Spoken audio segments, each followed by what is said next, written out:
एक मैं स्टोरी सुनाता हूँ आपको। जाफर सादिक रहमतुल्लाह कहते हैं कि मेरे फादर मोहम्मद अल बाकिर, उनका कैमल जो था वो गुम गया। वो बड़े परेशान और हैरान हो गए। तो अल्लाह ताला से उन्हें मन्नत मांगी और कहा कि या अल्लाह, अगर मेरा ऊँट मिल जाता है तो मैं तेरा ऐसा शुक्र अदा करूंगा, तेरी ऐसी हामद और सना बयान करूंगा जो मैंने आज तक नहीं की होगी। एंड लो एंड बिहोल्ड, उनका कैमल कुछ देर बाद वापस आ जाता है सारे सामान के साथ। लोग देख रहे हैं कि अभी अल्लाह की कैसी हमद और सना और तारीफ बयान करेंगे। And he prepares himself, he does वुजू, और वो करके आते हैं और अपने आप को जब प्रिपेयर करते हैं तो कहते हैं अल्हम्दुलिल्लाह, एंड दैट्स इट।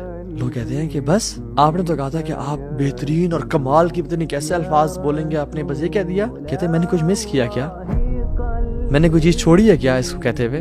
मैंने दुनिया और जहानों की तमाम अल्हम्दुलिल्लाह, तमाम नेमतों और तमाम जो एट्रीब्यूट्स हैं उसको अल्लाह की तरफ डाइवर्ट कर दिया कि अल्लाह तेरा शुक्र है और तेरा फजल है। इसमें अल्हम्दुलिल्लाह, अल्हम्दुलिल्लाह कसरत से पढ़े।